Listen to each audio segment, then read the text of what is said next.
ini acara bagus sekali, Vokalaki penyusunan strategi dan pengelolaan platform media publikasi. Jadi sangat menarik sebenarnya jika ini kegiatan berlanjut terus atau bersemi. Dan ini juga berfungsi pada adik-adik kita yang mahasiswa bisa belajar menulis. Tidak apa tulisan YouTube bisa dibuat berita. Bahkan itu tulisannya bisa dibuat, kalau pintar menulis tulisannya itu bisa sendiri.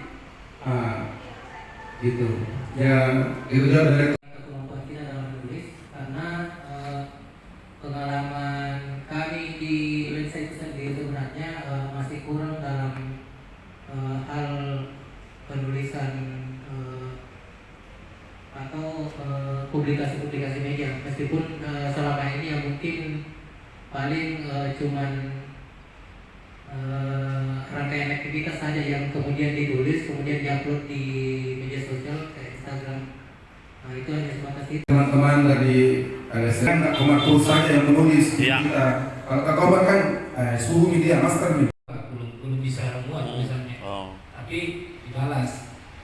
Jadi mungkin ada ruang atau wadah, entah kita sebagai freelance atau seperti apa yang bisa memaksimalkan kita punya tulisan untuk jadi antara kalau kita bisa bilang penghasilan sampingan atau seperti Indonesia. Khusus untuk Kak Abdi, tadi kan banyak bercerita tentang media ya, khususnya untuk media Tribun Timur bagaimana platformnya. Kami lihat juga sekarang bahwa Tribun Timur tidak fokus lagi di Makassar garis datar Tribun Tribun Nusa. Tapi sebenarnya bagaimana kalau ini dibandingkan dengan kami di IGO yang punya juga banyak platform sebenarnya. Bagaimana pendekatannya? Apakah tetap sama seperti yang tadi? Bagaimana kita mengelolanya itu? Baik di websitenya, media sosial kami punya, hampir semua punya, sampai ke TikTok kita sudah punya. Apakah berbeda-beda strateginya?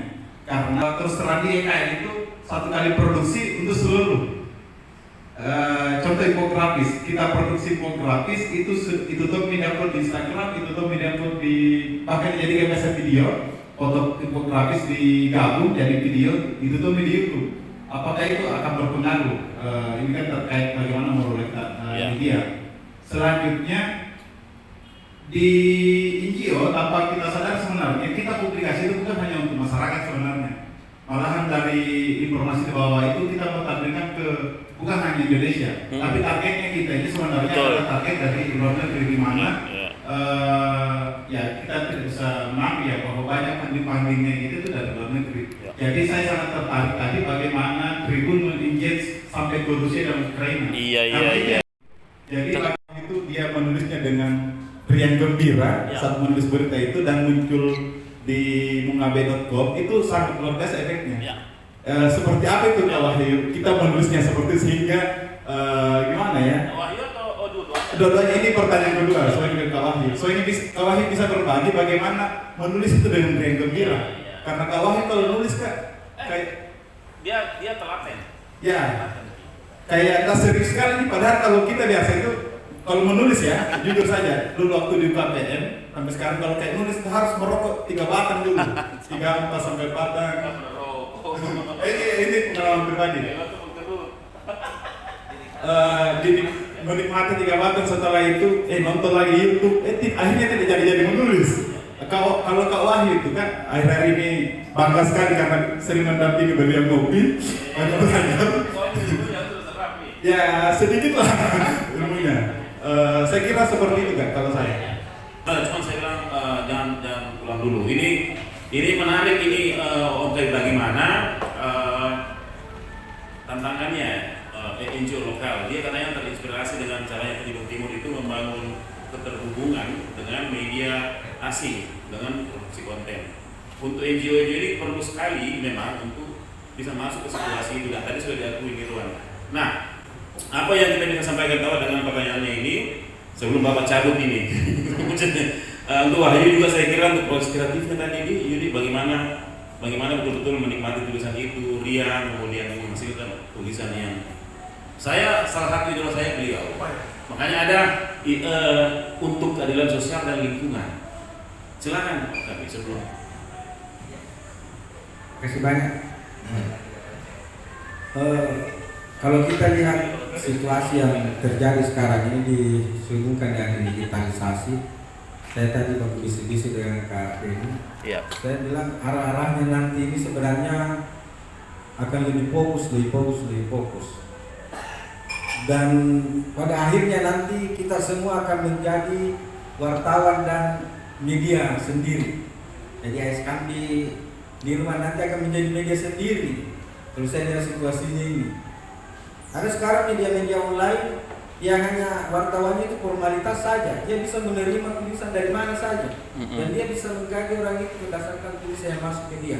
Iya. Tapi saya sampai sekarang bilang media ini merusak pasar, merusak kami yang masih serius, mengurus wartawan, mendidik wartawan dari awal, melatih.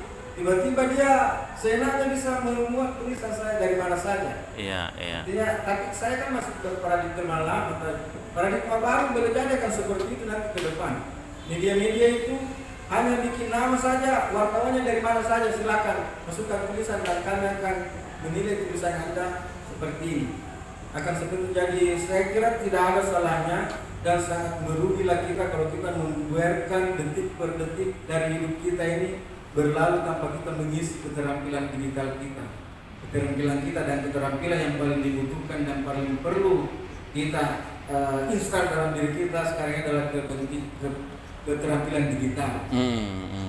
Karena inilah yang direstui oleh Tuhan di akhir zaman. Banyak sekali hadis-hadisnya. Misalnya nanti dikira khutbah.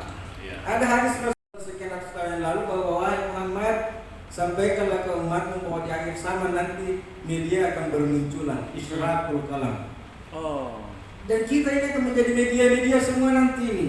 Kalau sekarang ini mungkin ada Fajar, ada Tribun, ada Bela Kita, ada Menit, ada Detik yang dianggap media.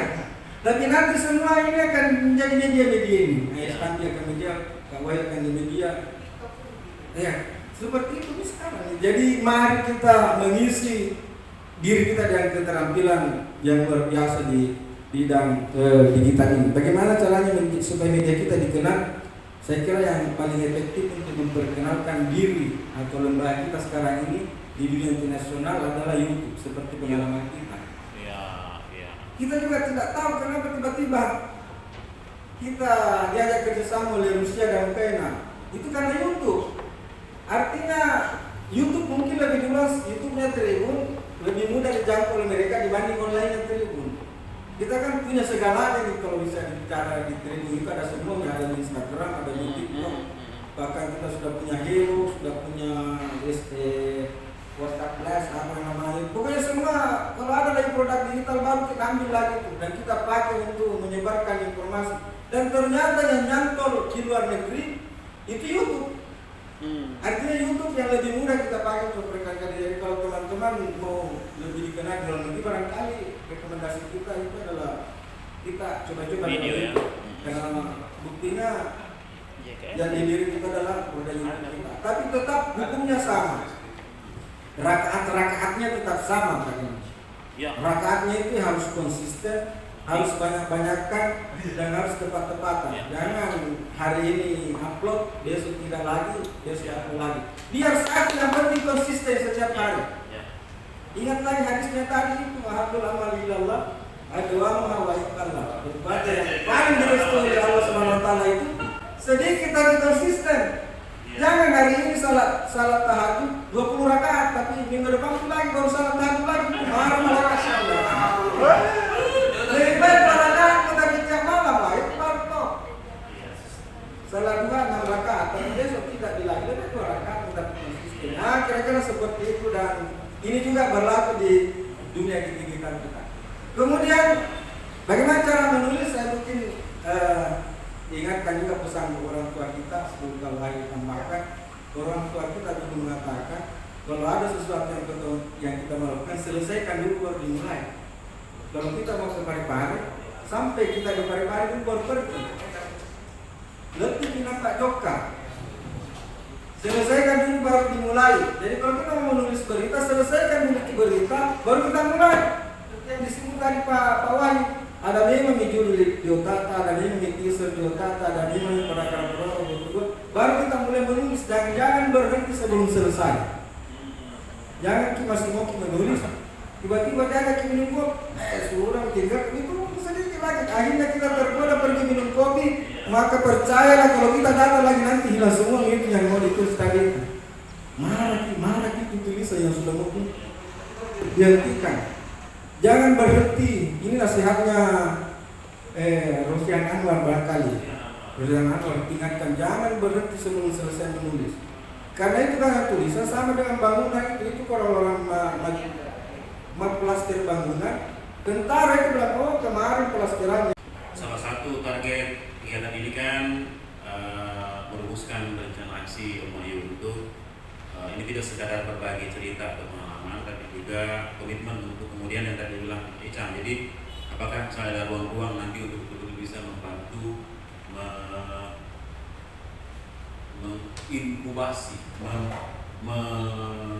memfasilitasi, memoles tulisan misalnya, dan Omayu misalnya siap untuk mengomunikasikan ke pihak ini. Atau nanti mungkin Omayu sebagai advisor atau itu saya kira itu poinnya. Jadi terima